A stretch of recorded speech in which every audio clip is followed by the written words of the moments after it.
unayetufuatilia kwenye mtandao, tunakukaribisha pia. Karibu pamoja nasi katika semina yetu ambayo tunaianza leo. Nitamshukuru Mungu na tutaendelea. Baba yetu wa mbingu na nchi, pokea utukufu na heshima. Ni wewe peke yako unayestahili. Asante kwa neema yako. Asante Bwana kwa wema wako. Asante kwa fadhili zako. Hivi tulivyo ni wewe umetusaidia. Umetupa kuwa hai katika dunia ambayo wengine hawapo leo. Sababu ya kuishi kwetu unaijua wewe. Kwa hivyo tunaomba hali ya wewe kutuacha kuwa hai ikakupe furaha, kwa vile ambavyo neno lako litakapoyabadilisha maisha, tutakuwa na matunda unayohitaji.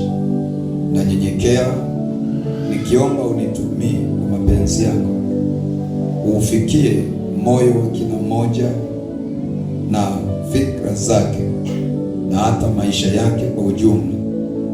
Nisinene kama mimi, bali Roho Mtakatifu useme na kanisa lako, wakubwa kwa wadogo, kila mmoja apate kusikia. Wamekwisha kutoa sadaka za mioyo yao kwa gharama walizolipa hata kuwepo mahali hapa. Kwa hivyo Mungu wetu, tunaomba sasa utuhudumie. Tuko tayari kwa jina la Yesu Kristo, amen. Ninakukaribisha tena kwa awamu nyingine na somo ambalo tutaendelea katika semina hii. Tutajifunza namna ya kutumia mamlaka uliyopewa. Namna ya kutumia mamlaka uliyopewa ndicho kitu ambacho tutajifunza katika semina hii. Kwa hiyo inawezekana sio somo jipya kulisikia, lakini usikie kwa namna tofauti kama Mungu alivyokusudia. Bwana sifiwe sana. Katika kitabu kile cha Luka sura ya 10 mstari ule wa 19 imeandikwa, tazama nimewapa amri ya kukanyaga nyoka na nge na nguvu zote za yule adui, wala hakuna kitakacho wadhuru. Lakini pia na tafsiri nyingine inasema hivi, tafsiri nyingine ya habari njema inasema hivi, naam, nimewapeni uwezo wa kukanyaga nyoka na nge na uwezo juu ya nguvu zote za yule adui, hakuna chochote kitakacho wadhuru. Kwa hiyo nimesoma hizi tafsiri mbili tofauti, sababu kuna kitu ambacho unaweza ukapata unapoangalia upande huu na upande huu. Somo letu ni kuhusu namna ya kutumia mamlaka, na ni muhimu sana kwa Mkristo kujua hilo, kwa sababu sisi ni aina ya watu katika watu wengine walioko duniani. Wakati watu wengine wakiwa na mifumo yao, wakati watu wengine wakiwa na silaha zao au mbinu zao, sisi tunapaswa kuzifahamu mbinu zinazopatikana kwa Mungu wetu. Tunapozungumzia kuhusu mamlaka, maana yake ni nini? Mamlaka ni nguvu, hasa tunajifunza kwa mujibu wa Biblia. Sasa mamlaka ni nguvu halali ya kisheria aliyopewa Mkristo kutoka kwa Mungu ili kushinda nguvu zote za giza, ili kushinda nguvu zote za giza na kumwezesha kuenenda katika ushindi na kutekeleza mapenzi ya Mungu duniani. Kwa hiyo Yesu akasema, nawapa amri. Tafsiri nyingine nasema nawapa mamlaka. Sasa mamlaka hiyo ni juu ya ushindi kwa adui au dhidi ya vikwazo tunavyowekewa. Mamlaka manake ni uwezo wa kimungu anaoubeba mteule. Kwa tafsiri nyepesi, ni uwezo wa kimungu anaobeba mteule katika kuishi duniani, lakini pia katika kutekeleza mapenzi ya Mungu duniani. Tuliumbwa sote kama wanadamu ili tufanye mapenzi ya Mungu, lakini kutokana na ulaghai ambao adui aliuleta pale Eden, pale Adam alitenda dhambi na uzao wake wote ukaendelea na maisha ya dhambi. Kwa hivyo Yesu alikuja duniani ili kutangaza wokovu. Kwa hiyo kuna wale waliomwamini waliokolewa, wale wasiomwamini hawajaokolewa. Kwa hiyo wana mifumo yao. Kwa nini tunajifunza kutumia mamlaka? Na kwa nini ni muhimu sana katika semina hii tusijifunze mengine, badala yake tujifunze kutumia mamlaka? Sababu ziko nyingi, lakini moja ni kwamba sisi tunaoitwa wateule tunakabiliwa na vita kubwa. Kwa hiyo tuna maadui wengi, ambapo kama hatutaweza kutumia mamlaka ni rahisi sana kudhurika. Na kuwepo kwa maadui wengi sio tatizo kama tutaweza kutumia mamlaka, lakini kama hatutaweza, maana yake tunazungukwa na uharibifu mwingi. Na unaweza ukaona maeneo mengi walokole wanalizwa mno, iwe ni magonjwa ni wao, masikini wakubwa ni wao, waliaji wakubwa ni wao. Kwa nini sasa? Kwa hiyo ukikosa tafakari kuhusu hili, unaweza ukaona sasa hakuna haja hata ya kusali. Lakini tatizo ni nini? Tatizo lipo kwenye ufahamu kwamba Mungu tuliye naye ni mkubwa, lakini je, tunamjua kwa kiwango hicho? Kwa hiyo hatuwezi kujitetea. Kwa hiyo kama hatutakuwa na mamlaka, maana yake hatutaweza kujitetea. Tutaonewa mno, tutalizwa mpaka tutasema, msemo wa mtu mmoja, sasa utasema tu, utajitetea, lakini mwisho wa siku utapunguza msimamo tu. Kwa hiyo tunajifunza kutumia mamlaka kwa sababu tuna maadui wengi, lakini pia tuna vikwazo vingi vinavyotukabili. Ni lazima tujifunze kutumia mamlaka, lakini pia tunajifunza kutumia mamlaka kwa sababu ndiyo silaha pekee tunayoweza kuitumia ili kuhakikisha usalama wetu sisi wenyewe na usalama katika familia zetu na usalama katika maeneo yetu ya kiuchumi na usalama wa maisha yetu ya baadaye, kwa sababu kuna mengine yaliyoko mbele ambayo yanategemea sana kauli zetu. Tunasema nini kuhusu hali zetu za sasa, lakini tunasema nini kuhusu hali zetu za kesho, ukizingatia kwamba unachotamka unaumba. Tunapojitazama tunasema nini? Labda kutokana na ukweli uliopo, lakini tunaweza kusema nini kuhusu kesho? Na si rahisi sana kujiona ulivyo alafu ukasema vingine kuhusu kesho. Mara nyingi utasema kutokana na jinsi ulivyojiona. Wale waliokwenda kuipeleleza nchi walisema kutokana na jinsi walivyoona, lakini mtu aliye na mamlaka anaweza kusema tofauti na vile anavyoona. Anaona picha ya sasa, lakini katika Bwana anaweza kuona picha ya baadaye. Na haya mambo ni muhimu kujifunza wakati huu. Wakati huu ndio wa kujifunza, kwa sababu baada ya leo unabaki wakati wa kutumia mamlaka. Maana tunapojifunza kutumia mamlaka, maana yake tunajifunza wakati huu kutumia sasa mamlaka kama silaha mojawapo. Sasa kesho ni siku ya matumizi. leo ni siku ya kujifunza, lakini kesho ni saa ya kutumia nini? Mamlaka tuliyojifunza. Kwa usijifunze somo hili kama masomo mengine uliyokuwa unajifunza alafu naweka kwenye kabati. Hapa unapewa mbinu ambazo kesho zinahitajika sasa uzitumie. Kanisani kuna aina mbili za watu. Yesu akasema mfano wa watu wanawali 10 waliokwenda kumsubiria bwana harusi, na wote walitakiwa kuwa na chupa zenye mafuta au taa zenye mafuta.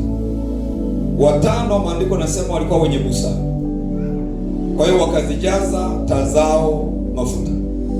Hao wengine walikuwa wapumbavu, hawakuwa na mafuta kwenye taa zao. Ule muda wa kukusanya mafuta wengine hawakuona ni muhimu. Wakati bwana harusi sasa amekuja, ndio wakaanza kuwaendea wenzao, tunaomba mtupe mafuta. Wale wenye mafuta waliwajibu wakawaambia, nendeni kwa wanaouza kanunue ya kwenu. Hapa kila mtu anatakiwa kuwa na mafuta yake kwenye taa yake. Wale watu walirudi wakaenda kutafuta mafuta. Sasa ya kumpokea bwana harusi, wao wanakwenda kutafuta mafuta. Ile wanakuja walikuta walishampokea bwana harusi na milango wamefunga. Kwa hiyo wakapiga hodi. Maandiko nasema waliita sana. Wale waliokuwa mle ndani, ikiwa ni pamoja na bwana harusi, lazima walijua sauti zao kwamba ni wale ndugu zetu walijua. Lakini sauti iliyotoka ni kwamba mumechelewa na mlango hauwezi kufunguliwa. Kwa hiyo kila jambo lina wakati wake kwa mujibu wa Biblia. Sasa hivi tunajifunza kwa sababu ya utulivu uliopo, lakini ni wakati mzuri sana kwa ajili ya kujiandaa vyema kwa ajili ya kesho. Mfano huu nimekuletea nikiwa na maana kwamba usitegemee nguvu za mwenzako, jikusanyie nguvu wewe. Usije ukategemea nguvu za mwenzako. Wakati nikiwa Mwanza siku moja nilipokabiliwa na hali ya hatari, nakumbuka nilijiwa na wazo, na nilimkumbuka dada mmoja ambaye namwita dada tu, lakini ni mwanamke, mtu mzima ambaye ninamfahamu vema kwamba alikuwa mtu wa rohoni, alikuwa anapenda maombi. Niliwaza nimkimbilie yeye aweze kuniombea, lakini sauti kaniambia hayupo, yupo kwenye biashara zake kwenye stendi kule, na palikuwa na umbali kiasi kwamba nisingemfikia kwa haraka kulingana na hali niliyokuwa nayo. Nikamkumbuka tena mwingine ninayemfahamu kwamba na yeye yuko vizuri pia. Nilipotaka kukimbilia kwake, nikaambiwa na yeye yuko kwa mzee wa kanisa, napo pana umbali tena. Kwa nini nakwambia hayo? Kuonyesha kwamba wakati mimi sina nguvu, nilitegemea kwamba wale ndugu wangeweza kunisaidia, lakini kumbe muda huu kila mtu autumie kukusanya nguvu za kwake mwenyewe. Kwa hiyo ninaongea na wewe, umebahatika uliyeko hapa unaisikia, na unayetufuatilia umebahatika pia. Kusanya nguvu, maana muda ni sasa. Mamlaka ya Kikristo ni moja ya vitu muhimu ambavyo haitakiwi Mkristo yoyote akose ufahamu na mbinu za kutumia mamlaka katika maisha, kwani wengi wasiojua mamlaka ya Mungu, wasiokuwa nayo na wasiojua mbinu za kuitumia, wengi wamechoshwa mno. Walichonacho ni umri mkubwa wa kiroho. Wanaweza kukwambia nimeokoka, nina miaka mingi, hilo tu, lakini hawana ushuhuda. Kwa unaweza ukaona ni jambo la aibu kiasi gani. Unajua hata masikini kuna wakati unajiona raha tu, wakikaa pamoja wanagonga hata 5, kwambia maisha yangu ni mazuri tu, no. Lakini kwa mtu anayetafakari ni lazima aone, ukiwa masikini usijifariji hata kidogo. Ni mtu ambaye unaishi kwenye aibu ya hali ya juu, na aibu hii si dhidi ya majirani wanaokutazama, bali ni dhidi ya watoto wako pia na familia yako, ni dhidi ya wale wanaokuzunguka. Kwa ukiwa masikini, maana yake utamlaza mgeni mahali pasipostahili. Ukiwa masikini utamlisha chakula mgeni kisichostahili kulingana na hadhi yake.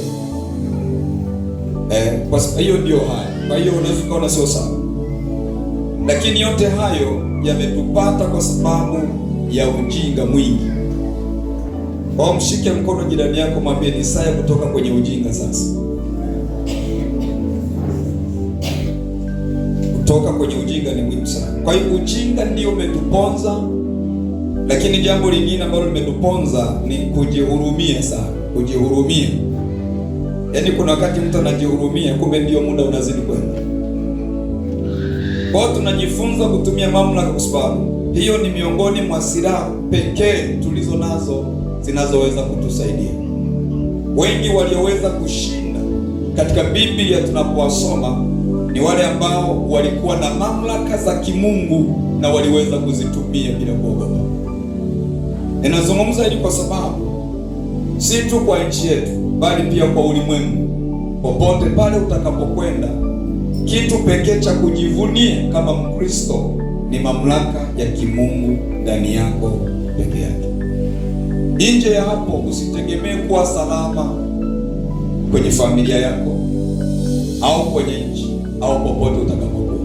Tunachohitaji ni mamlaka ya Mungu katika maisha yako. Hiyo itakusaidia mno. Mtu mmoja anaitwa Daudi kwenye Biblia. Ukisoma katika Zaburi 121 kuna kitu anakiongea. Anasema, ngoja tusome uone hapo. Zaburi 121. Zaburi 121 mstari wa kwanza anasema, nitayainua macho yangu nitazame milima, msaada wangu utatoka wapi? Swali. Msaada wangu utatoka wapi? Hilo ni swali ambalo wengi tunalo. Kipindi ambacho upo kwenye bonde la uhitaji, unadhani msaada wako utatoka wapi? Unajaribu kuandika majina ya ndugu zako unaowafahamu, lakini kati yao wote aonekane mtu ambaye kwake msaada utapatikana. Nini kinachofuata baada ya kuona hakuna mahali msaada unapatikana? Na ndiyo maana mara nyingi hata unapomtendea mtu jambo jema, usitarajie matunda kutoka kwake yeye, bali tarajia matunda kutoka kwa Mungu mwenye mtu huyo. Mungu aliyeona ukimsaidia huyo mtu ndiye atakayekulipa. Kwa hiyo wakati mwingine tunapokuwa kwenye bonde la uhitaji au kwenye bonde la hatari, ni rahisi sana kuwaza ni nani atakayenisaidia. Nikiwa katika ile shida iliyonipata nikiwa Mwanza siku ile, nilimkumbuka mjomba wangu ambaye ni mwanajeshi, na nilitamani nimkimbilie haraka nimwambie niokoe. Maana nilikuwa nimesikia taarifa ya kwamba baada ya dakika 5 kifurushi changu cha kuishi kitakuwa kimeisha. Lakini nilijua na sauti haraka ikaniambia mwanajeshi hana uwezo, hana amri juu ya kifo. Na nikaelewa ni kweli, hata angekuwa komando kwenye kifo asingeweza. Sasa katika mazingira kama hayo ndipo panakuja wazo, msaada wangu utatoka wapi? Hata kama ukikuwa na dokta bingwa hawezi kuzuia kifo. Mahospitali tulionayo na madaktari wazuri waliosomea, maprofesa, lakini pamoja na kwamba ni profesa hawezi kuzuia kifo, hawezi. Lakini mamlaka ya Mungu inaweza kufanya kazi mahali popote. Nilipata tu neema, Mungu akanisaidia, leo ninaishi, niko hai. Kwa hiyo ndugu yetu anasema msaada wangu utatoka. Na hili ni swali muhimu ambalo ni vizuri tulijadili kidogo wakati tunapoendelea. Maana wengi mko kwenye maisha, inawezekana umezidi kudidimia kwenye shimo la maisha magumu kwa sababu umeongeza kulaumu wale uliowategemea na wakukusaidia. Kwa sababu kulaumu ni mojawapo ya kitu kinachokudidimiza zaidi kwenye shimo la hatari. Unajua wana wa Israeli walichelewa safarini kwa sababu moja, dhambi kubwa iliyowasumbua ilikuwa ni manunguniko. Manunguniko ni moja ya vitu vibaya. Mkristo yeyote ambaye anatamani kufanikiwa, acha kunungunika. Na hata ukitaka kuwa tajiri, acha kunungunikia ndugu zako. Ukimwomba mtu hela kakujibu mbovu, basi hilo lipokee ni la kwako, na ukubali kwamba kwa majira haya ni kweli linanifaa. Wakati mwingine usilaumu sana pana, maana takuuliza, hivyo una akili? Hebu niambie, Dar es Salaam una miaka mingapi? Umeshindwaje kuwa na hela? Hilo swali wala usilalamike sana. Wewe subiri usomewe na mengine mengi tu. Sema ni kweli, huu ni wakati wangu, ila ya moyoni sasa. Sasa kama uko vizuri na Mungu, hayo ya rekodi, lakini saa inakuja ambayo hao wote waliokupa sentensi hayo siku moja watakuona katika viwango vingine. Ndivyo Mungu alivyo, anasema yeye humlinda yule ambaye moyo wake umemtegemea. Wakati mwingine tunachelewa kwa sababu kunungunika kuko karibu sana. Wakati mwingine usinungunike. Hata madada wazuri unaona wanaweza kupika chapati vizuri, wanaweza kupika chakula hata kama ni cha kienyeji, lakini kikaiva vizuri ni wale waliokuwa wanarundikiwa mikazi kule nyumbani kwao. Sasa vile ambavyo hawakulalamika ndiyo imekuwa kozi, leo wanaweza kupika vizuri. Lakini wale wanungunikaji ndio leo hawawezi kupika chakula vizuri. Ni ugomvi mpaka kesho. Unajua kwenye mateso tunayopitia hapa duniani, kuna mikondo minne ya mateso duniani. 4 streams. Kuna mikondo mingapi? Minne. Namba moja, kuna kitu kinachoitwa jaribu. Namba 2, kuna kitu kinachoitwa changamoto. Namba 3, kuna kitu kinachoitwa janga. Alafu namba 4 ni kitu kinachoitwa pigo au adhabu. Sasa hakuna jambo baya kama mtu unaishi kwenye hali ngumu ambayo hujajua tafsiri ya vitu hivyo vingi. Mimi kweli ninateseka namna hii. Sasa nateswa kwa sababu ya adhabu, nateswa ni kwa sababu ni jaribu, nateswa ni changamoto napitia, nateswa niko kwenye janga, au ni kitu gani? Usipopata tafsiri hapo, maombi yote lazima utaomba vibaya. Na ndio maana maandiko yanasema si kwamba hamuombi, ila mnaomba vibaya. Kwa sababu shabaha nzuri ni ya mtu aliyelenga vizuri. Utaomba ni kweli, utalia ni sawa, lakini hakuna maombi yatakayojibiwa mpaka upatie. Kama usipojua ni nini kinakukabili, huwezi kujibiwa. Wakati mwingine inaweza kuwa ni jaribu, na niliwaambia siku moja kwamba jaribu ni kipimo cha kiroho anachoachilia Mungu kwa mtu kwa ajili ya kubainisha uthabiti wa imani yake na upendo alionao kwa Mungu. Hiyo ndiyo jaribu, ni kukutesti, kukupima. Umejifunza mengi sawa, mpaka sasa ufahamu wako ukoje? Maana ya jaribu ni kwamba Mungu anataka ajifunue kwa watu wanaokuzunguka. Kwa hiyo anaruhusu kitu aone unaongeaje. Sasa matokeo, badala ungeongea kama mtu wa Mungu, wanasikia unalalamika. Mungu hajifunui kamwe kwa mtu anayelalamika, kwa sababu hapana funzo la jamii inayokuzunguka. Itajifunza nini?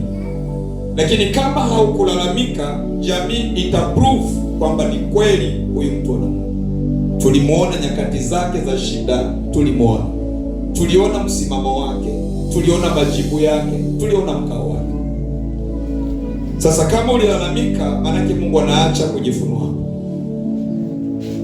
Lakini tunapozungumzia janga ni kitu ama ni hali ngumu inayotokea kutokana na mazingira ya kijiografia labda, au kutokana na namna ama kutokana na ujinga wa mtu. Kwa sababu ukiwa umekaa eneo fulani halafu hujajua kulitafsiri, si rahisi kufanya biashara inayofaa kulingana na mazingira yanayokuzunguka. Kwa hiyo utakutana na maisha magumu kama janga kwenye maisha, kwa sababu haujapatia ni aina gani ya biashara, ni aina gani ya kazi unaweza ukaifanya kwenye hilo eneo. Wengine hapa kinachokwenda sana ni nguo. Wewe unauza viazi haviendi. Wewe unatuuzia spare za magari ili eneo, kumbe sio mahali pake. Unatuuzia nini? Labda unauza labda betri za simu. Watu wana simu za misoswaru za 1500. Unaweza ukaona kwamba unaweza ukawa na maisha magumu kwa sababu haujajipambanua wewe ni nani na unaweza kufanya nini eneo ulipo. Kwa jibu rahisi inatokana na ujinga. Tunarudi kwenye Hosea 4, watu wangu wanaangamizwa kwa sababu ya kukosa maarifa. Janga hili ninalolizungumza halipo tu kwenye jiografia, bali lipo na pale chumbani kwako. Huyu mume unayesema sio mzuri, kuna watu wakimtafsiri kwa sababu huyu mume ni mzuri ila alikosa mke. Sijui kama kuna mtu ananielewa. Huyu mume unayemlalamikia kwamba ni mbaya huyu, kuna watu wanaojua kumtafsiri wamesema huyu mume tunavyomuona ni mzuri ila amekosa mke. Huyu mke sasa anashinda saruni tu, mimi sina mume, mimi mume huyu ndio wimbo anaimba, lakini wanaojua kutafsiri sasa huyu kwa kweli alikosa mke ila yuko positive sana. Na kuna mwingine analalamikia mke wake. Watu wanasema yule mwanamke tunavyomtazama yule ni chombo ila amekosa mume. Unakuta janga liko mpaka chumbani. Sasa majanga haya mengine ni ngumu sana kuomba maombi ya jaribu wakati kinachokukabili ni janga. Ni ngumu sana kuomba maombi ya kupambana na changamoto wakati kinachokukabili ni pigo. Kuna watu wengi ambao Mungu amesema nao sana ila wamepuuza, hakuna aliyechukua tu. Kinachofuata ni pigo. Na Mungu huwa haachi kupiga mtu ambaye amekaidi amri yake. Narudia tena. Mungu haachi kupiga mtu ambaye amekaidi amri zake. Mkaidi yoyote ni lazima apigwe. Mwenye haki ni lazima astawishwe. Tulisoma jana na tutasoma tena. Huu mstari tumeuacha kidogo wa Zaburi, lakini ngoja tuende pengine. Ilikuwa ni Mithali 12:21. Biblia inasema mwenye haki hatapatikana na msiba wowote, bali wasio haki watajazwa mabaya. Kwa hiyo Mungu yuko busy kujaza kila mtu furushi lake. Mwenye haki hatapatikana na msiba wowote, bali wasio haki watajazwa mabaya. Sio watapewa fungu moja ya mabaya, watajazwa mabaya. There shall no evil happen to the just, but the wicked shall be filled with mischief. Kwa unaweza ukaona Mungu, narudia tena, hajawahi kuacha wala haachi na hataacha kuadhibu mtu mkaidi, bali mtu mwema atanemeshwa, atastawishwa. Hii ni principle ya kibiblia. Walokole wengi wamejikuta kwenye mazingira ambayo hakuna mwenye jawabu la kitu gani ambaye upande wake ndicho kinachomsumbua. Watakutana kuomba, lakini maombi yao jumla yake ni kulia. Lakini what are they crying for? Wanalilia nini? Nini kinakuliza? Hayupo mtu anaweza kueleza vizuri. Kwa nini? Kwa sababu yeye anaichukulia ndoa mambo yaliyopo kama jaribu, lakini tafsiri ya kiroho inasema hawa watu hawajatambuana.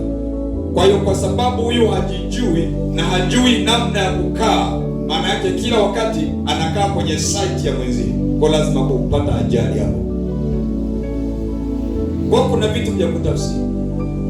Unaweza ukagombana na watoto kwa sababu hujawajulia tu.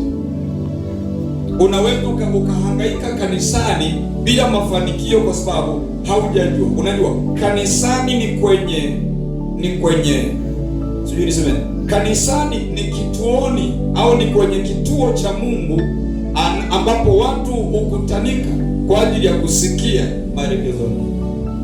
Pale watu wao wanakusanyika kwa ajili ya kutiwa moyo, wanaostahili kutiwa moyo. Ni mahali ambapo watu wanaonywa, wale wanaostahili kuonywa kulingana na maisha yao. Ni mahali ambapo watu wanatiwa nguvu, wale wanaostahili kutiwa nguvu, kwa sababu tunapokuja hatuna hali moja, kila moja na hali yake. Kwa hiyo nimerudia pointi kwamba Mungu haachi kumwadhibu mtu mkaidi. Mkaidi ni yule asiyetii amri za Mungu. Waswahili wanasema mkaidi hafaidi mpaka siku mimi nifikiri na watoto, kumbe watu wazima wapo. Mkaidi hafaidi mpaka siku ya basi mpaka ifike lini? Mkaidi hawezi kufaidi mpaka siku ya, na hiyo siku ya Idi iko mara ngapi kwa mwaka? Sasa unaona mambo haya. Kwa hiyo lazima vipindi hivyo vinne uvifahamu, ujue unatembelea kipindi gani wewe. Mgeukie jirani muulize, wewe unatembelea kipindi gani? Maana kila mmoja hapa naona uso umejikunja, sawa? Maana kuna kipindi kimoja wapo kinaukabili. Sasa usipokijua utaomba, lakini lazima utaomba vibaya. Jaribu ni kipimo cha kiroho kinachodhibitisha imani ya mtu kwa Mungu ama upendo alionao kwa Mungu. Sasa swali tukuulize, kama unadhani hilo linalopitia ni jaribu, unadhani Mungu anakupima msimamo upi ulionao? Ni msimamo upi ulionao mpaka hiyo liwe jaribu? Maana kuna watu tumekosea maombi, ujue mara kadhaa. Niko kwenye maombi mwanzoni na mapito, nina majaribu yangu. Yaani Mungu anathibitisha msimamo gani ulionao. Kibaka amekuja na pipi kifua tu ya shilingi ngapi siku hizi? Wanauza ngapi pipi kifua? Shilingi 100 nadhani bado. Shilingi 50 tu tayari imesha kumaliza nguvu. Hiyo ndio msimamo ambao akupewa jaribu kweli. Jaribu anapewa mtu ambaye huko nyuma amepewa vitu. Kwa ni lengo kumwangalia huyu mtu huyu ana uwezo kiasi gani. Wakati ule Mungu alizungumza na Adamu, na Adamu naye akaongea na mkeo. Kwa hiyo Mungu amezungumza kwanza, sasa ndio anakuja nyoka kwa ajili, na yule nyoka ameruhusiwa na Mungu. Ujue lengo ni kuhakiki yale niliyomfundisha huyu Adamu, yale ambayo Eva amejifunza, hebu tupime yanaweza kufanya kazi. Wote wakajikuta udenda unawatoka. Hata walipoulizwa umefanya nini? Ni huyu mke ulionipa. Sasa unaweza ukaona kwamba vitu vingine Mungu anatakiwa apime, lakini nyuma kunaanza nini? Kuna kitu. Bwana Yesu apewe sifa. Sasa tukirudi kwenye kitabu kile cha Mithali, ni Zaburi hiyo tuliyokuwa tunasoma 121 hapa. Anasema nitayainua macho yangu nitazame milima. Hapa anazungumzia wakati gani? Wakati ujao. Wakati nitakapokutwa na majanga, nitakapokutwa na mambo mazito, sitatazama mtu, nitainua macho yangu tu nimwangalie Bwana. Msaada wangu u katika Bwana aliyezifanya mbingu na nchi. Ili ni tangazo, na huu ni ukiri, ili ni tamko ambalo mtu wa Mungu anatoa. Ndani ya tamko hili lazima kuwe na mamlaka. Sitageuka upande, sitaangalia mtu. Kama ndugu yangu ana hela, ni hela zake. Kwa hiyo sitaangalia mtu. My help comes from the Lord. Msaada wangu u katika Bwana aliyezifanya mbingu na nchi. Huyu ndiye atakayenihudumia. Kwa nini? Kwa sababu mimi ni mali yake. Mungu anahudumia watu wa kwake. Maandiko yanasema na wajua walio wangu, alafu na wapenda wale wanipendao. Geukia jirani yako muulize, unampenda Mungu kweli? Na amejikuja anasema napenda Mungu. Ili nikuambie vizuri kwamba wewe tunapotuthibitishie unampenda Mungu vipi. Bwana asifiwe. Wengine si bado mna madeni mengi tu hamjalipa. Sasa wewe ni upendo? Angekuwa mpenzi usingeshamaliza kila kitu. Mama japo ananiangalia. Angekuwa ni mpenzi, wapenzi, mtu yuko tayari kujikopa ili mpenzi tu asimlaumu. Sasa ameogopa asilaumiwe na mpenzi, lakini Mungu yeye mlaumu tu. Alafu tukikaa mimi nampenda Mungu, hamna, sio kweli. Anasema ninawapenda wale wampendao. Wakati mwingine tunaishi kwa neema, tunahudumiwa kwa neema, lakini kwa upendo, kwa kweli, kwa upendo. Jambo ni kubwa sana. Nilikuwa naongea na mtu mmoja si juzi, sio kwa jana. Sasa mtu alikuwa ananiuliza, asema hivi, ile toba tumefanya ile itakuwa imekubaliwa au haijakubaliwa? Nikasema kawaida Mungu huwa anakubali toba ya mtu iliyotubiwa kwa kumaanisha. Kama mtu ametubu baada ya kuelewa kosa ni nini, akatubu sasa kwa kumaanisha kwamba hata tenda dhambi hiyo tena, maana yake Mungu anafanyaje? Anasema.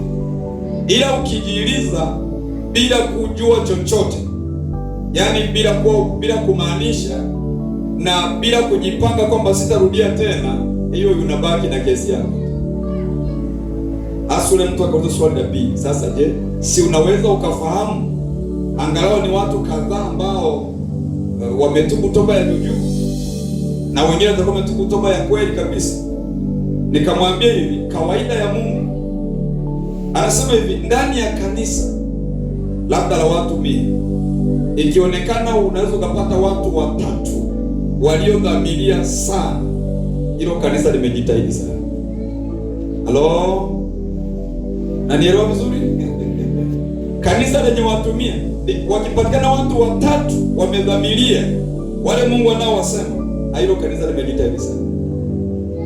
Sasa hiyo habari ni ngumu kidogo kwa kanisa la Tanzania. Ukizungumza hivi watu wote wanaanza kushangaza, mchungaji, katika 100 wakipatikana 3 ndio tumejitahidi. Ndio, kwa sababu makanisa mengi, kuna mengine hayana hata mtu huyu mmoja, licha ya wingi wao. Yes, kwa sababu pana vipimo vingi ambavyo vikija wengi, kila mtu anaishia mtini. Na kuna siku niliwaambia kwa tathmini ya wakati ule, tulikuwa tumepata mtu mmoja kwanza. Nilipozungumza watu wakaanza kuzungumza maneno mengi kweli. Huyu mchungaji mbona atuvunja moyo? Uzuri ni hivi, mimi sijataja jina la mtu. Unaonaje kama huyo mtu mmoja besti ni wewe? Takuwa ninakosa eti kama huyo mtu mzuri ambaye tumemtaja ila jina lake tumehifadhi, unaonaje huyo mtu akawa ni wewe? Sasa mna subutu mimi. Kwa hiyo kumbe tayari watu wanajielewa kwamba hapa nilipo hapana. Na kwa mazingira hayo, kumbe ni ukweli ulio wazi kwamba hapa kila mtu anajibu kwamba Yesu akija hivi nilivyo nabaki. Watu wanajua. Ndiyo maana mimi naogopa nisikutie moyo wakati naona dalili zinazoonyesha bado haujakaza sawa. Nisiseme umeiva wakati bado. Kwa nini? Kwa sababu utakuwa nimefanya unafiki. Unafiki ni kitendo cha kumchekea mtu wakati ndani wala hata una dalili ya upendo. Kwa hiyo hapa nitaendelea kusema na wewe, na kama mwanamke ukiniuliza, mchungaji, hivi mimi nina shida, nitakukumbusha mambo 3 tu ambayo ingawa mimi sijatembelea kwenu najua tu nayakosea. Kwa utaona kweli hapa bado joto lipo. Na inawezekana unachopitia huenda tulikosea, tukaomba kama vile unapitia jaribu, kumbe hii ni indicate. Inawezekana mengine mengi unaopitia huenda ni mapigo tu ya makosa mengi ambayo umetenda. Kuna watu wengine wakija hapa, wale ambao wanakuja na wokovu wao, mchungaji, mimi tutakuwa tunaabudu pamoja, kumbe amekuja amefukuzwa kanisani, ni mzinzi aliyeshindikana kwao. Anakuja tu hapa na ficha hilo tusijue, anaendelea kuishi. Na kwa mimi ukificha hilo jambo, mimi nisijue, Mungu kwa sababu anakujua utakomotwa tu lazima. Yes, Mungu hajawahi kuacha kumwadhibu mtu aliyemkosea. Adhabu lazima. Kama unaona umepumzika kidogo, kuna siku utakuja mzinga mkubwa ili iwe adhabu ya kitu ambacho ulitenda. Kwa sababu kuna akiba pia ya adhabu huwa inawekwa. Na hizi ni zile za hapa duniani, tukisubiri ile kubwa. Na hivi vitu vingine Mungu anaviruhusu kama sehemu ya kutuadabisha ili tuweze kujirudi. Ndicho Mungu anachofanya. Usije ukashughulikiwa hapo ukashindikana, ukaamua kuhamia kwingine na ukawaficha. ukiwaficha kule, wakakupokea, wakakupa na cheo, bado Mungu ataendelea kukong'ota. Anaweza kukupiga kwenye uchumi, anaweza kukupiga kwenye ndoa, anaweza kukupiga kwenye uzao, anaweza kukupiga popote. Kwa hiyo usalama wa mtu mwenye dhambi ni kutubu. Ndiyo maana kila dhambi utakayoendelea kuikumbuka, wewe itubie tu. Maana watu wasema nikisha okoka tu vyote vimeisha. Sikiliza, kuokoka ni kitendo cha kumove au kuhama kutoka eneo moja kwenda eneo lingine. Sasa baada ya kuokoka kuna somo la maisha. Kila kitakachokuwa kikiguswa, tubia tu. Kila kinachoguswa, tubia. Kila kinachoguswa, tubia. Hivyo ndivyo tunapokwenda. Maana yake tunakuwa tunaoga kila wakati neno linapokuja. Neno ni kipimo cha kiroho kinachoskani moyo wa mtu na kuweka wazi magonjwa yako. Sasa usipokubali dozi, maana yake unabaki na ugonjwa huo. Yale magonjwa ya mwili unavyoyaona ndivyo na magonjwa ya kiroho yalivyo. Sasa dawa yake ni nini? Neno la Mungu. Sasa kuna watu wengine asili yake yeye ni mbishi tu. Kwa hiyo hata neno likija yeye anabishana nalo. Sasa ukibishana na neno, sisi hatukugombezi. Kwa sababu sisi hatujatunga hili neno.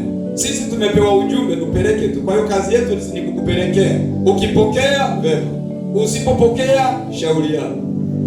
Kwa mfano wanawake, mimi narudia kwenye pointi. Tangu tumewafundisha kunyenyekea waume, wengi 70% hawajaweza. Wamevipuuza tu. Sasa vya kazi gani bwana? Kwani vingine bora vya kawaida tu. Yaani tu wamezoeana kwa. Ni hivyo, ukitaka kwenda mbinguni mke wa mtu, usikosee kumzoea mume yaani na kwa mtu utakosa mbingu kwa kumzoea tu mume. Na wewe mwanaume usizoee mke. Ishi kama mmeona jana. Simseme amina sasa. Wewe jifanyeni tu umechoka hivyo hivyo, jifanyeni tu hivyo hivyo. Ulikuwa siku ya zile wiki za kwanza, siku ya pili ukiamka unasalimia. Siku hizi unaamka kama mturutumbi tu. Wala una time naye. Na wewe endelea tu hivyo hivyo. Mama Jackie, mimi nakwambia siku ya unyakuo watakao waachwa, watakuja kujua vilivyo wabakiza. Na muda utakuwa umeisha. Kwa hiyo huu muda ni wa kuutumia. Na ndio maana baraka zingine zimezuiliwa kwa sababu mume amevurugwa kwa sababu ya majanga ambayo mke amesababisha. Na mke naye amevurugwa na mengine tena ambayo mume naye amefanya. Ni kama wanaishi kulipizana visasi sasa. Sasa sina mimi hataki kunipikia na mimi namkomoa, sikumnunulie nguo. Kutokumnunulia nguo ni kosa, sio kosa. Kwa nini anunui nguo eti asikize amheshimu? Alipigi magoti sasa koma sasa. Kwa wote wanatenda dhambi sasa. Yule anatenda dhambi ya kuchelewesha chakula, na wewe unatenda dhambi ya kutokuhudumia nini? Kwa nini ujue? Imeandikwa hivi, mtu yeyote asiyetunza nyumba yake ni mbaya kuliko asiye. Kwa hiyo usije ukaleta sababu za yeye mwenyewe mbona anipiki chakula. Kitendo ulichofanya umelipiza kisasi. Na maandiko yanasema umekuwa mbaya kuliko mtu asiyeamini. Na andiko linasema amelaaniwa mtu huyo. Sasa aliyelaaniwa hata kama na degree ataomba kazi ajiliwe na nani? Akiajiliwa baada mtu anamfukuza. Maana aliyelaaniwa hafanyi vizuri. Alafu aliyelaaniwa kizaa mtoto aliyelaaniwa shuleni hazimu. Mwalimu anafundisha mpaka nagonga kwenzi kichwani hatua vingi. Kwa nini? Alizaliwa na aliyelaaniwa na yeye mwenyewe kamelaaniwa vile vile. Kwa havingi. Ndio maana tunawagombeza sangine watoto kabla hatujajitafakari sisi. Inawezekana majanga mengine ya watoto huenda yameanzia kwetu. Bwana sifiwe. Yes, Bwana ameanzia kwetu. Sisi tulikuwaje? Mpaka tunawazaa huenda wamechukua kitu chetu fulani. Mbona tu ukasema nimejitahidi, lakini sasa inawezekana amechukua sasa kile kitu kimo kwa mtoto sasa. Kwa dawa yake kumbe haitakuwa rungu. Dawa yake ni maombi. Sijui kama tunaelewana. Hayo maombi ya unyenyekevu utakayoyafanya baadaye ndio uweke mamlaka sasa ya kumtawala yule mtoto wako. Mtawalishe mamlaka ya kimungu yule mtoto. Sasa mimi nawaambia hivi, wengi tumeomba hapa kanisani, lakini sina hakika ni nani amewahi kuja eti ana maombi maalum kwa ajili ya mwanae. Sidhani kama leo alishapanga sasa, mimi naenda kukesha, mimi naenda kwa ajili sasa ya awamu hii naenda kuombea wanao. Sio rahisi. Ya kwa Kenya ameshindwa. Nadhani ni rahisi kuwa na mzigo wa kuacha kitanda kwenda kuomba kwa ajili ya mwana. Au naacha kitanda naenda kuombea mkeo. Wanaume tusiwadanganye. Eti tunakupenda kukuletea keki. Kama mume hatujaanza kufunga tukaombea mke, hapo bado tuna kazi ya kufanya. Inabidi mimi kama mume nipate muda angalau siku nyingine nifunge kwa ajili ya kuombea nani? Mkeo. au mmeapate muda aombe na yeye kuombea mke. Msijifanye eti mnaombea pamoja. Hao ya maombi aina hiyo huwa waombei pamoja. Sema amina kubwa.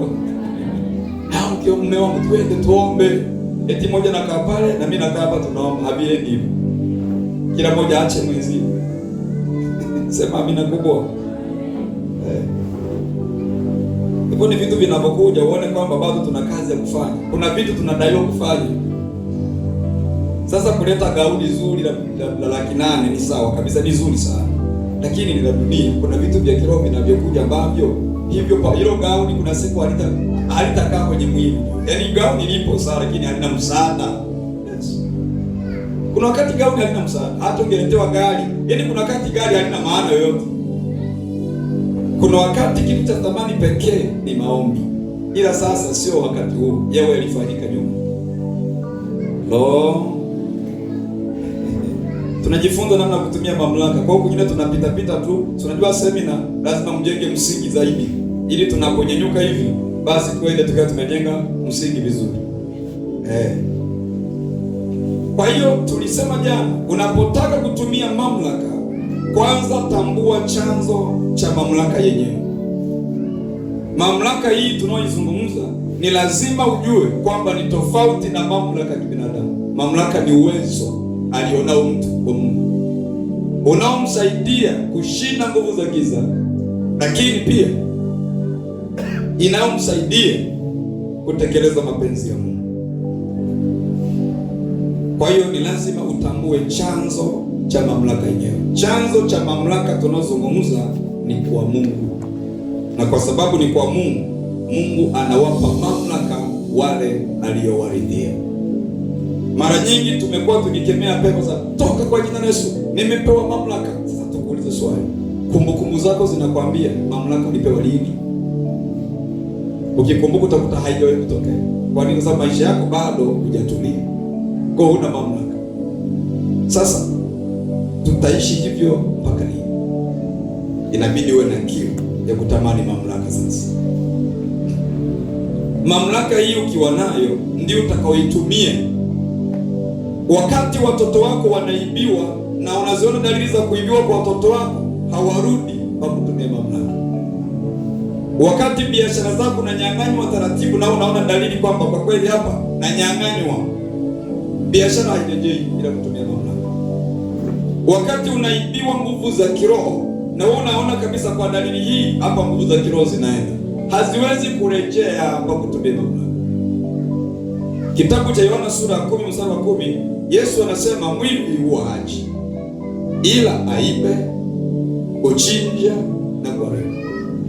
Lugha ya Yesu ina maana kwamba adui hajawahi kumtembelea mtu kama rafiki bila ajenda mwivi. Hajawahi kuja tu kutalii hata siku moja. Kwa hiyo hakuna pepo anayekuja kucheka, anakuja kwa kazi maalum. Kwa hiyo anakuja ili aibe,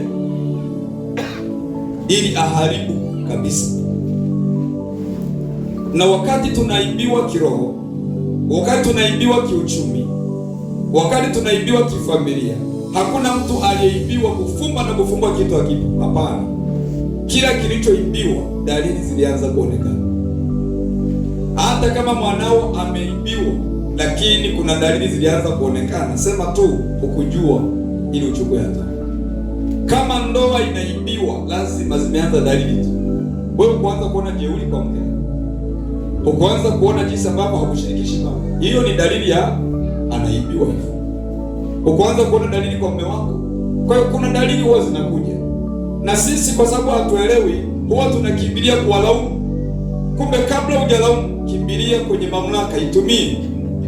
Wale mliofunga ndoa, mkumbushe Mungu yale maneno uliyozungumza madhabahuni, alafu mwambie adui kwa maelezo haya niliyotamka madhabahuni kwamba mimi na huyu tu mwili mmoja, na mrudishe kutoka mahali fulani. Sikubali, haiwezekani sehemu ya mwili wangu eti iko sehemu fulani. Hapana, haiwezekani. Mamlaka unatamba hapo, unatumia nini mamlaka? Haiwezekani sehemu ya mwili wangu kuonekana mahali fulani.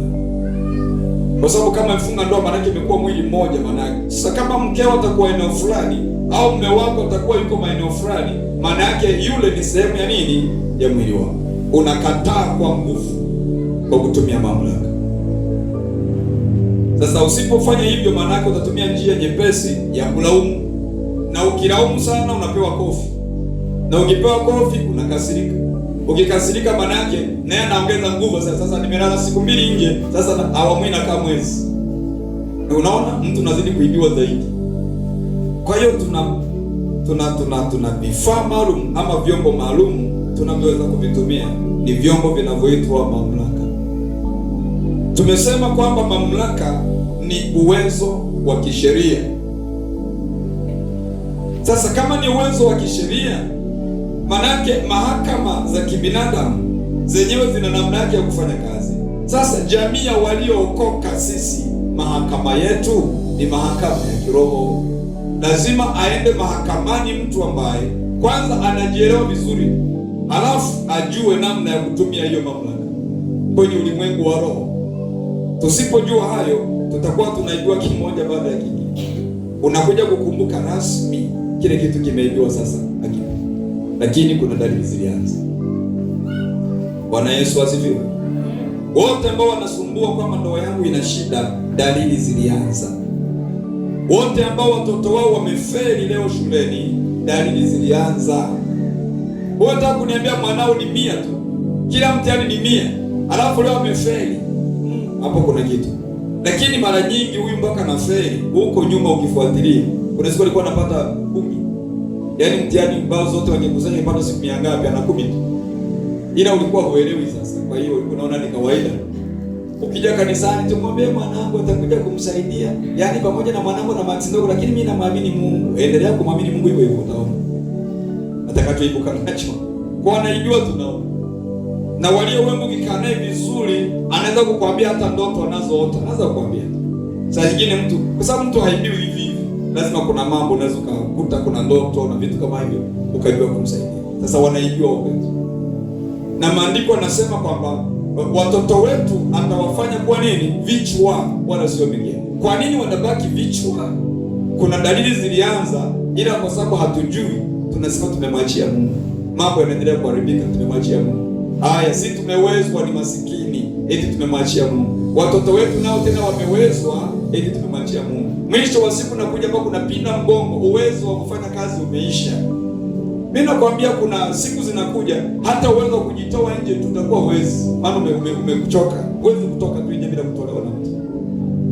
Sasa kama unaishi nyumba ya kulipa kodi na nguvu za kuishi, yaani nguvu tu za kutoka nje zimekuishi, ndio unapata nguvu za kulipa kodi sasa wakati huu. Alafu unasema basi naenda kwa mwanangu anilee. Mwanao mwenyewe aliibiwa mpaka leo sasa alipo. Msogelee yone. Kana kuambia mama unajipenda. Takusema vibao mama, unanijua. Mimi niwahi kuona mtu amepiga mama yake. Yes. Sasa unaona maana yangu ni nini? Kama sisi watoto wetu, maana sisi yaani maana yake kwa dalili zinazoonekana, uwezekano wa kuwezwa ni mkubwa, si ndio? Ule uwezekano wa kuwezwa ni mkubwa. Haya. Watoto wako nao wanaenda kuwezwa sana. Huko kesho patakuwa hakuna atakayeokoa mwingine. Wakati umechoka, unaenda kukaa kwa binti ambaye amewezwa sana. Na mume wake naye ndo hao wanaume wa kisasa. Huyo mkwe utakaa naye siku 2 uwezi kwanza. Maana mkwe hajui. Ndo wale wako anayetoka kifua wazi mbele ya mama mkwe. Kwa hiyo anaweza kufanya chochote sahihi. Anaweza kuwasha hata kibao tu cha mguu. Yes. Kondo tunapokwenda. Kwa hiyo tusipotafakari mambo, tukajua namna ya kujitetea, muda bado upo. Mungu ni mwema, bado muda upo. Tunaweza tukajitetea tukiamua.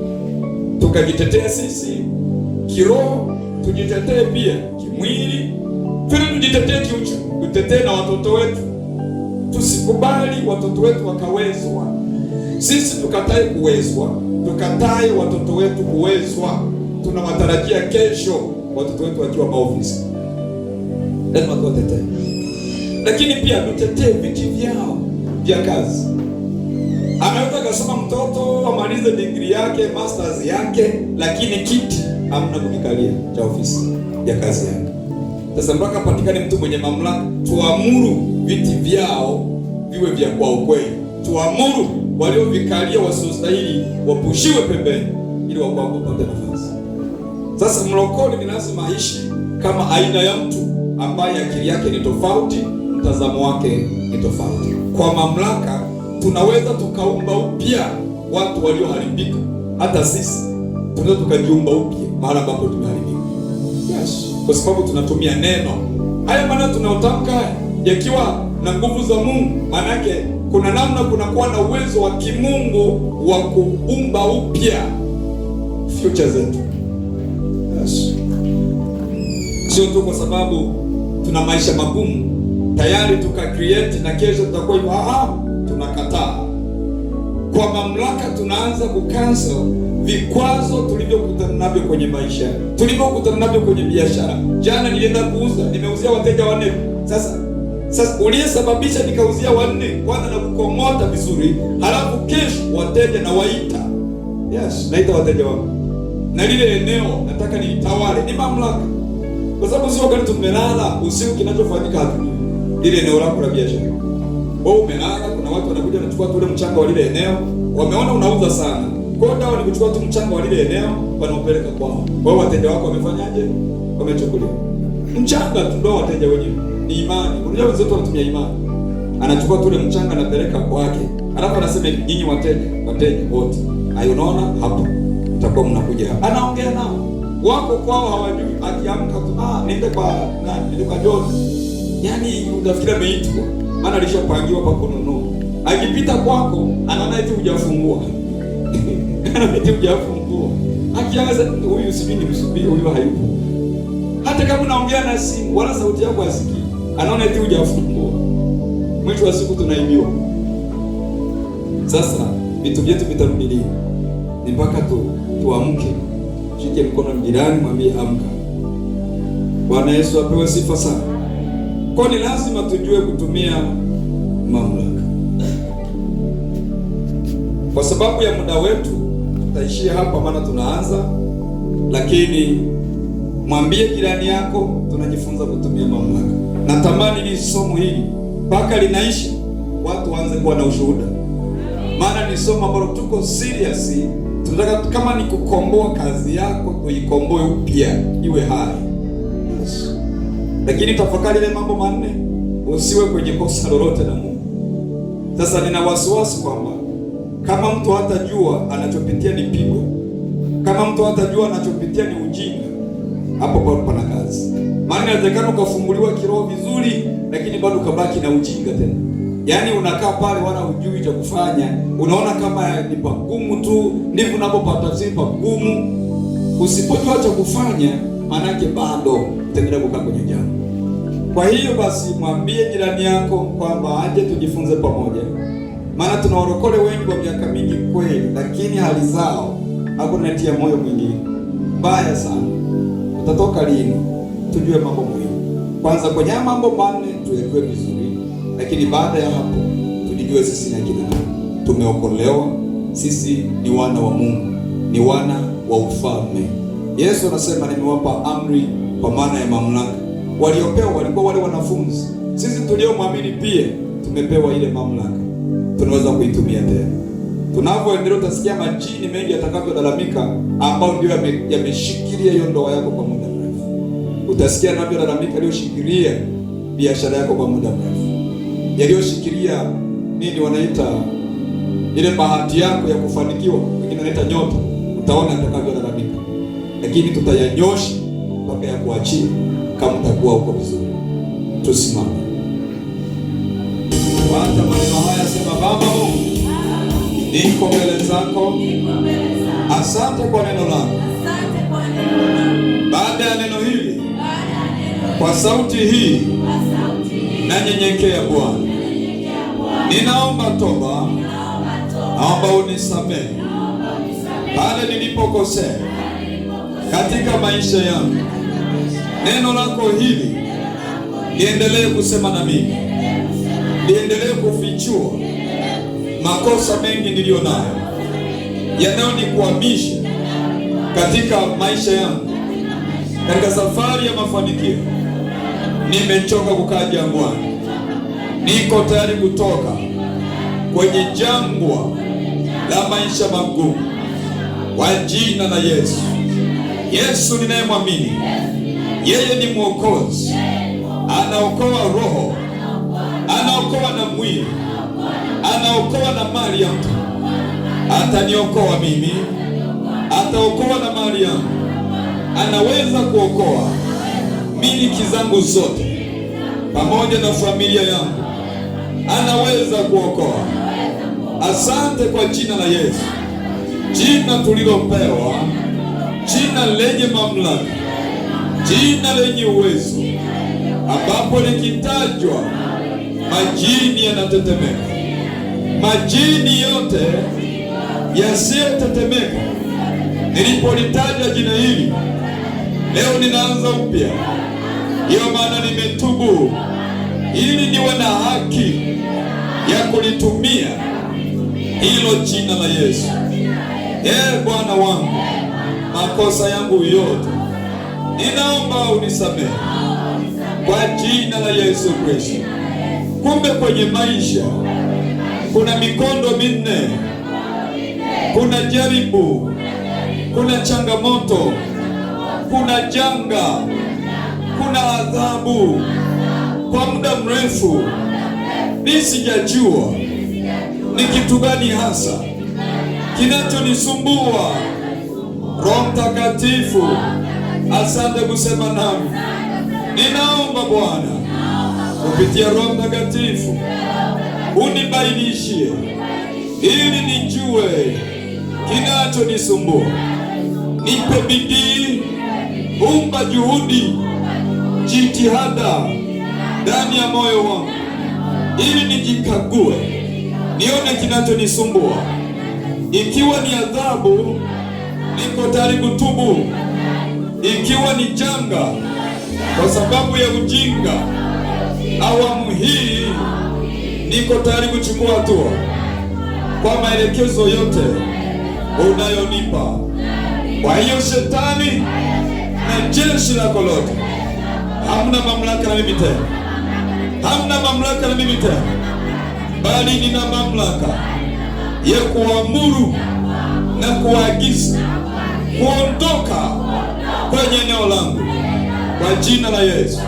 Ikiwa nimeanza somo hili, yale ambayo nimeyapata ninayatumia muda huu, ninakiri ndani yangu katika mambo yote nitakayopitia, nitamwangalia Bwana aliyeumba mbingu na nchi. Ndiye mtetezi wangu, anaweza kunitegemeza, anaweza kunishika kwa mkono wake hodari. Kupitia jina la Bwana, mimi ni tajiri wala sio masikini. Mimi ni kichwa wala sio mkia. Mimi ni mbarikiwa wala sio aliyelaaniwa. Mimi ni mtu wa nuru wala sio wa gizani. Mimi ni mtu wa kukimbia wala sio wa kukwama. Mbio zangu lazima ziendelee katika jina la Yesu. Laana zote, mikosi yote, uchawi wote, manuizo yote, matamko yote yaliyofanywa kinyume na mimi, na yapeperusha yote, yanaondoka kwa jina la Yesu. Wateja wangu nilioibiwa, watoto wangu nilioibiwa, ninarudisha kwa jina la Yesu. Fedha zangu zilizoibiwa narudisha kwa mamlaka. Nimeanza kutangaza mamlaka kwenye ulimwengu wa roho. Yeyote uliyeniibia, adui yoyote, sikia na kuagiza kwa jina la Yesu. Mateso yoyote ulioniletea leo ninayakataa, leo ninayafuta kwa jina la Yesu. Ninafuta, sitaki tena giza mbele yangu, sitaki tena huzuni mbele yangu, sitaki tena hatari mbele yangu, sitaki tena msiba mbele yangu kwa jina la Yesu, kwa jina la Yesu. Jioni ya leo ni jioni ya baraka kwangu. Usiku wa leo ni usiku wa baraka kwangu kwa jina la Yesu Kristo. Siku zilizo mbele yangu ninazimiliki kwa jina la Yesu. na kwa damu ya Yesu najimilikisha kwa jina la Yesu. Mabaya yote ninayakataa kwa jina la Yesu. Mema yote ninayapokea na kuyamiliki kwa jina la Yesu. Ahadi zangu njema ninazimiliki kwa jina la Yesu. Taarifa njema ninazishikilia kwa jina la Yesu. Taarifa mbaya nazikataa, nazipeperusha kwa jina la Yesu. Kesi zozote nazifuta kwa jina la Yesu. Mashitaka yoyote ninayafuta kwa jina la Yesu. Mashitaka dhidi yangu, dhidi ya watoto wangu, dhidi ya familia ninayafuta kwa jina la Yesu. Uharibifu wowote ninafuta kwa jina la Yesu. Ajali yoyote ninafuta kwa jina la Yesu. Mikono yangu naitakasa na kuiandaa kupokea vitu vyema kwa jina la Yesu. Roho ya kutawanya, achia mikono yangu. Natumia mamlaka, toka, achia mikono yangu kwa jina la Yesu. Alama za mikosi kwenye mikono yangu toka, achia kwa jina la Yesu. Minyororo yoyote, vifungo vyovyote kwenye mikono yangu ninavifuta kwa jina la Yesu.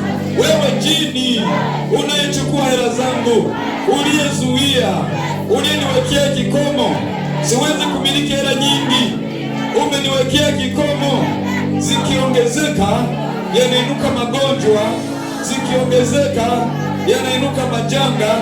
Ninakemea leo, ninakuagiza leo, toka kwangu, achia mikono yangu kwa jina la Yesu. Achia kwa jina la Yesu. Kila ninachofanya nimezoea, naona kinaharibika. Leo ninafunga roho za uharibifu, hazina nafasi kwangu kwa jina la Yesu. Nimeambiwa kwamba kwa mamlaka nisimpe ibilisi nafasi. Wewe ibilisi huna nafasi kwangu kwa jina la Yesu. Maisha ya ukame hauna nafasi kwangu. Kupitia jina la Yesu nitakula, nitakunywa chakula kizuri kwa jina la Yesu. Nitalala mahali pazuri kwa jina la Yesu. Nafsi yangu, pokea mambo mema, pokea future njema, pokea majira mapya, pokea majira mapya. Nafsi yangu, furahi ndani yangu, usiname tena, bali furahi, maana majira mapya yameamuliwa, yameamuliwa kwa jina la Yesu.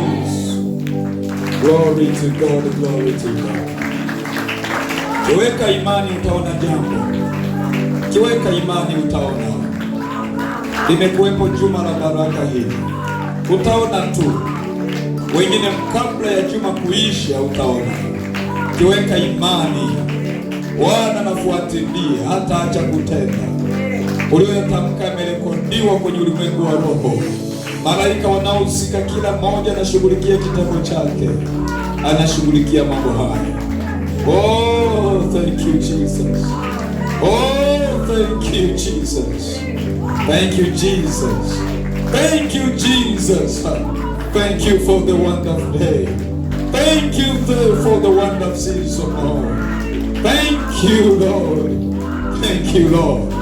Thank you, Jesus Christ. Oh, Mungu wetu ni hai. Jitukuze katika maisha ya wanangu hao. Ni kweli wamechoka, nimeona. Nafuta uchovu kwa jina la Yesu Kristo.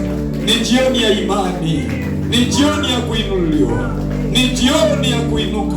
Ni jioni ya kutoka kwenye mashimo. Ni jioni ya kutembea tembea. Oh, ni jioni ya kuenea kwa upana mahali ambapo ndugu yangu angetamani kuenea. Neno lako linasema panua mahali pa hema yako. Ni jioni ya kuenea. Natabiri kama mtumishi wako. Oh, mwanangu, pokea kuenea magharibi, mashariki, kusini na kaskazini. Kwa mamlaka niliyopewa, pokea muujiza huu. Pokea muujiza huu kwa imani. Inawezekana.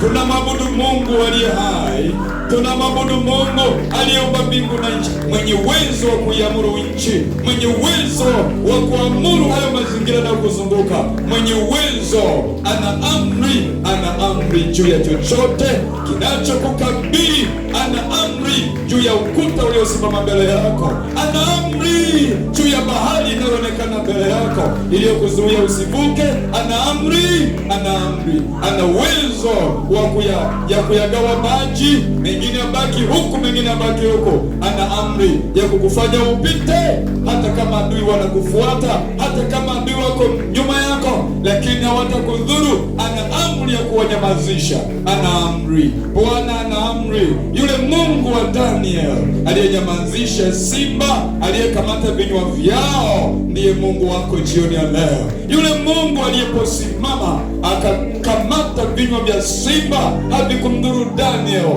na kutamkia Danieli huko pale, Danieli ni wewe pale, wewe ndiwe Daniel. Pokea kuwa salama pamoja na kuzungukwa na maadui. Pokea kuwa salama kwa ajili ya utukufu wa Bwana. Pokea kuwa salama. Pokea mambo haya yatatokea kwako ukiamini. Glory, glory, glory. Thank you Jesus, thank you Jesus. Niseme nini Bwana? Niseme nini Bwana? Niseme nini Bwana? Bali ninashukuru. Niseme nini Bwana? Wewe uliye na imani tuimbe pamoja. Niseme nini Bwana? Inua mikono yako tunapoimba. Oh, kuna jambo linatokea.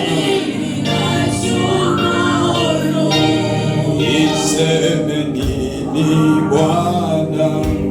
Niseme nini Bwana? Niseme nini Bwana? Bali ninashukuru. Niseme nini Bwana? Niseme nini Bwana? Niseme nini Bwana?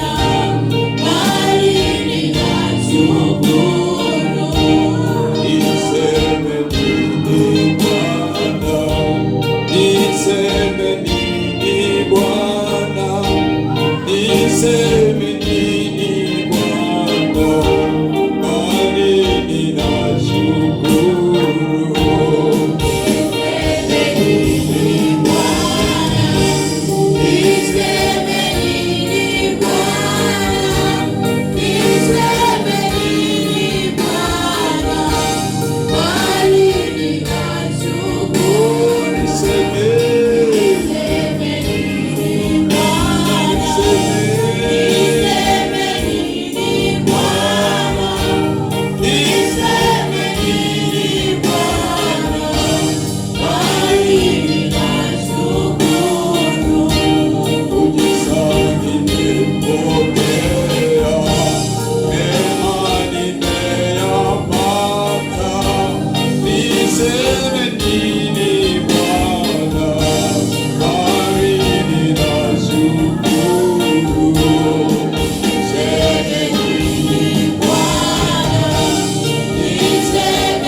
Kutokee kwenye maisha. Bwana akuangazie nuru yake. Bwana akunyoshie mkono wake. Bwana akustawishe. Bwana akufungulie njia mahali pasipo na njia. Bwana akupe tumaini jipya. Bwana akutie nguvu. Na pokea kuinuliwa na kufika mbali kwa ajili ya utukufu wake.